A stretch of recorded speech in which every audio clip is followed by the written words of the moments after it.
Turkey की help करने के बाद, जो टर्की में अर्थक्वेक आया था वहाँ पे हेल्प करने के बाद, इंडिया एक और ऐसे कंट्री की हेल्प कर रहा है जो हमारी तरफ बहुत ज़्यादा हॉस्टिलिटी रखता है। मैं यहाँ पर बात कर रहा हूँ चाइना की।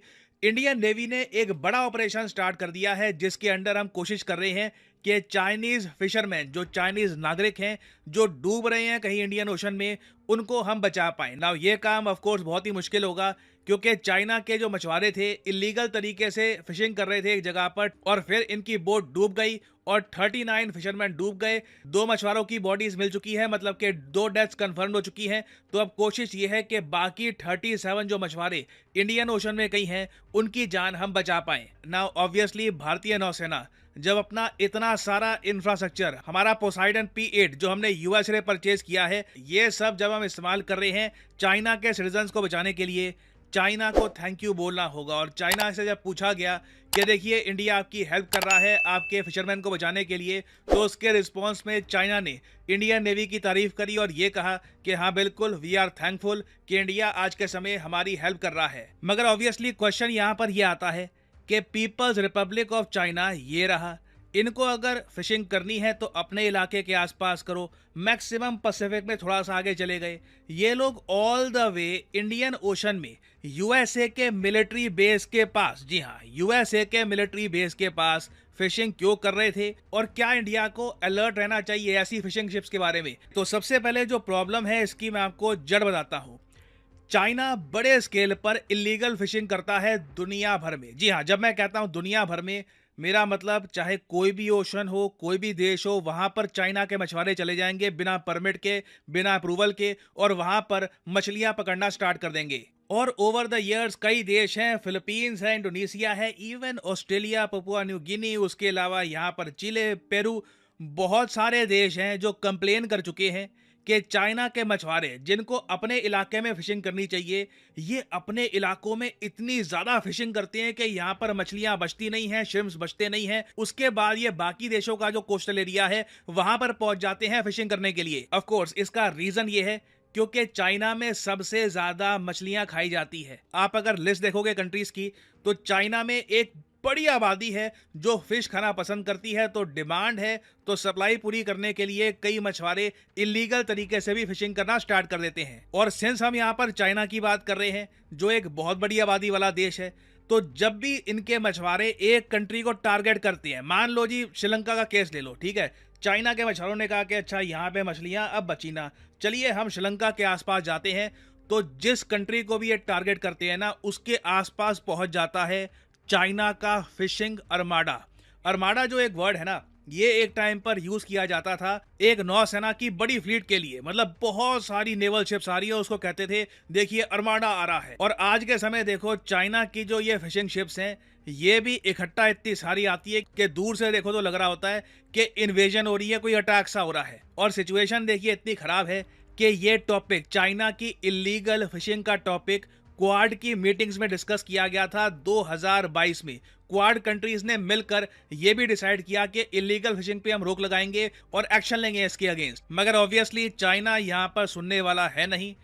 काफी बार श्रीलंका चाइना के बहुत सारे वेसल्स के जो फिशिंग राइट्स है ये कैंसिल कर चुका है, इनको वापस भेज चुका है, मगर तब भी बिना इनविटेशन के, बिना अप्रूवल के चाइना की जो शिप है ये श्रीलंका का जो साउथ का एरिया है ना, यहाँ पे फिशिंग करने आ जाती है। और मोस्ट रिसेंटली क्या हुआ कि एक इनकी शिप थी जिसका नाम है लू पेंग युआन यू 028। ये जब फिशिंग कर रही थी श्रीलंका के साउथ में, अचानक से वेव्स आई और ये शिप कोलैप्स कर गई। ना मैं ये भी ऐड कर दूं, चाइना की जो शिप्स की क्वालिटी है बहुत ही ज्यादा पुअर होती है। और चाइना के अर्माडा में एक बात बहुत ही ज्यादा कॉमन आपको मिलेगी, कोई किसी की हेल्प करने के लिए नहीं आता। मैंने कई केसेस देखे हैं कि चाइना से दूर दराज ये शिपिंग करने के लिए चले जाएंगे, एक शिप डूब जाएगी, कई मछुआरे मारे जाएंगे, बाकी मछुआरे उन मछुआरों की हेल्प भी नहीं करते। बड़ा रेयरली होता है कि ये अर्माडा एक दूसरे की हेल्प करे, क्योंकि हर कोई जो यहाँ पर शिप है ना, उसका एक मोटिव है प्रॉफिट, कि मैंने अपने देश के आसपास सारी फिश खत्म कर दी, अब दूसरे देश के आसपास जो फिश बची हैं वो भी खत्म करने के लिए जाना है। तो अभी देखिए श्रीलंका से 900 नॉटिकल मील दूर यहाँ पर चाइना की जो शिप है ये बिल्कुल कोलैप्स कर गई। अब प्रॉब्लम देखो मेरे सामने यहाँ पर मुझे ये दिख रही है कि ये जो फिशिंग शिप है ना, ये डिएगो गार्सिया के इतने पास क्यों चली गई? यहाँ पर आप देख पाओगे, देखो ये श्रीलंका है, ये ऊपर इंडिया हो गया। यहाँ पे आप देख पाओगे एक टापू है, इस टापू का नाम है डिएगो गार्सिया। इस टापू की बहुत लंबी हिस्ट्री है।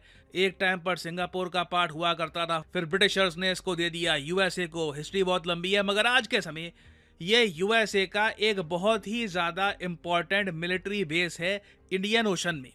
नाउ डिएगो गार्सिया के इतने ज़्यादा करीब ये शिप्स क्यों जा रही थी, ये मुझे समझ नहीं आ रहा। क्योंकि वैसे मैं आपको बताऊं, अगर इनको मछलियां पकड़नी है तो यूजुअली कोस्टल एरिया के आसपास मिलती है मछलियां। मतलब कि ये एरिया हो गया श्रीलंका का, यहाँ से यहाँ तक का, तो इस इलाके से ये काफ़ी आगे ही आ गए हैं।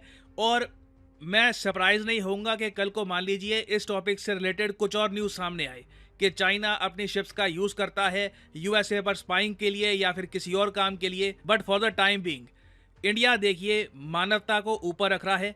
पुराने जो भी इश्यूज हैं चाइना के साथ वो पीछे रख दिए जा चुके हैं, और इंडियन नेवी पूरी कोशिश कर रही है कि जितने ज़्यादा लोगों की जान बच पाए इंडियन ओशन में उतनी हम बचा लें। क्योंकि इवन दो कई और देश जैसे ऑस्ट्रेलिया, फिलीपींस ये भी कोशिश कर रहे हैं कि चाइना के मछुआरों की ये जान बचाएं, मगर इंडिया सबसे ज़्यादा पावरफुल नेवल फोर्स है जो इस वक्त हेल्प कर सकती है चाइनीज़ मछुआरों की। नाउ आप में से कुछ लोग ये पूछ सकते हैं कि ये जो शिप डूबी है इसमें 17 चाइनीज़ नेशनल्स थे, 17 इंडोनेशियन थे, 5 फिलीपींस के भी थे, तो बाकी कंट्रीज़ के लोग यहाँ पर क्यों आ गए? देखिए लेबर होती है, काफ़ी बार ये जो चाइना की शिप्स होती हैं इनके पास अगर लेबर की कमी पड़ती है तो ये इंडोनेशिया से कुछ लोग उठा लिए, फिलीपींस से कुछ लोग उठा लिए, ये सब काम करते हैं। मगर it is a Chinese fishing ship, और इस वक्त देखिए पूरे चाइना में टेंशन है कि इस शिप का क्या होगा, कितने लोग वापस आ पाएंगे।